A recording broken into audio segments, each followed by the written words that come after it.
नमस्ते दोस्तों। हमारे कहानी का शीर्षक है पहली रात में ही हैवानियत पार। यह ऐसी कहानी है जो आपके दिल को छू जाएगी। आंखों में सपने सजाए, दिल में कई अरमान जगाए, मैं बेसब्री से किसी का इंतजार कर रही थी। सुनंदा की शादी बहुत धूमधाम से हुई।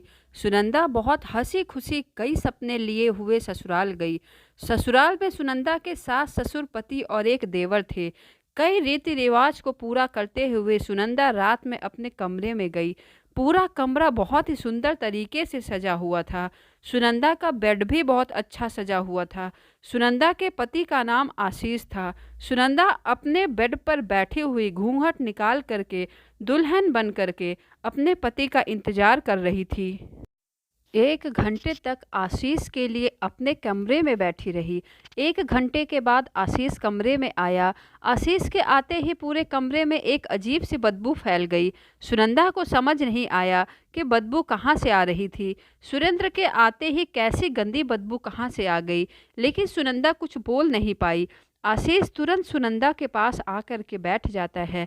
आशीष के मुंह से बहुत गंदी बदबू आ रही थी।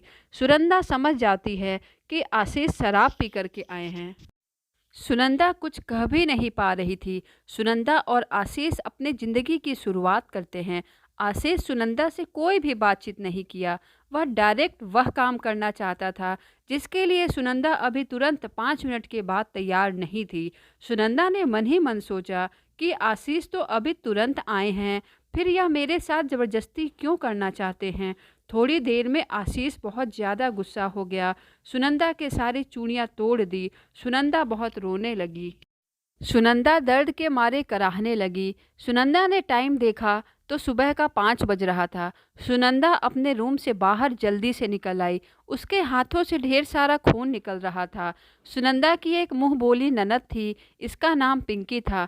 सुनंदा के हाथ से बहुत ज़्यादा खून निकल रहा है। पिंकी ने हाथों पर दवाई लगाया। सुनंदा बहुत रोने लगी। मन ही मन सोचा कि आशीष किस तरीके का है। आशीष यह चाहता था कि सुनंदा सुबह होने के बावजूद भी उसके साथ रिलेशन बार बार बनाए, जो सुनंदा के बस की बात नहीं थी। सुनंदा यह सोच करके हैरान रह गई थी कि अभी तो हम पहली बार मिले हैं, किस तरीके का व्यवहार कौन करता है। उस दिन रात में रिसेप्शन भी था। सुनंदा के माँ बाप इस रिसेप्शन में आने वाले थे। सुनंदा के ससुराल में सब जगह खलबली मच गई कि सुनंदा के घर वाले देखेंगे तो सुनंदा से क्या पूछेंगे।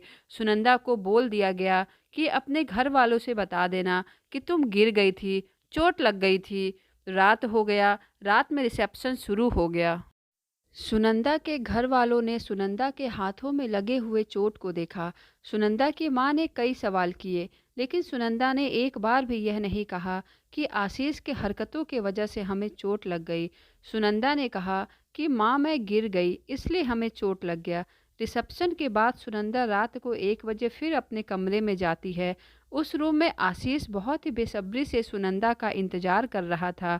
सुनंदा की तबीयत कुछ गड़बड़ लग रही थी।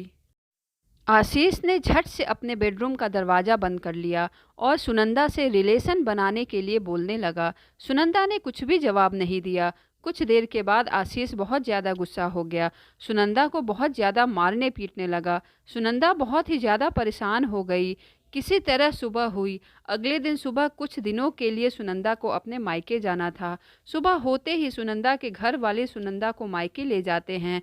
सुनंदा को ऐसा लगता है जैसे उसे कुछ दिन की कितनी ज़्यादा आज़ादी मिली हुई है, क्योंकि वह कुछ दिन में ही अपने ससुराल में बहुत ज़्यादा मेंटली टॉर्चर हो चुकी थी। सुनंदा अपने ही घर में अच्छे से रह रही थी। तभी आशीष के घर वालों ने सुनंदा से बोला कि आप जल्दी से अपने ससुराल आ जाओ, आशीष तुम्हारा बहुत इंतज़ार कर रहा है। सुनंदा ने बोल दिया, अभी मैं कुछ महीने के बाद ही आऊँगी, वहाँ पर आने का कोई इच्छा नहीं है। आशीष आग बबूला हो गया। आशीष अपने मित्र से तलाक पेपर बनवाकर भेज दिया। सुनंदा के घर वाले देख करके बहुत ही हैरान रह गए कि हमने अपने बेटी का हाथ गलत हाथ में दे दिया। ऐसा कौन करता है। आशीष के सारे कारनामे को सुनंदा ने अपने माँ बाप से बता दिया। सुनंदा के घर वाले यह सब कुछ सुन करके बहुत ही ज़्यादा हैरान रह गए कि ऐसा तो कोई भी नहीं करता है। रिश्ते की शुरुआत में तो आपस में बहुत ज़्यादा प्रेम होता है। सुनंदा के घर वालों ने सुनंदा से बोला कि बेटा, अब इस रिश्ते को ख़त्म करने में ही समझदारी है। यह खराब रिश्ता जितना जल्दी से जल्दी समाप्त हो जाए उतना ही अच्छा हमारे लिए रहेगा। सुनंदा और आशीष का बहुत ही जल्द तलाक हो गया। उसके बाद सुनंदा के घर वालों ने सुनंदा को पढ़ाई के लिए भरपूर टाइम दिया और सुनंदा आज पुलिस ऑफिसर बनकर के देश की सेवा कर रही है।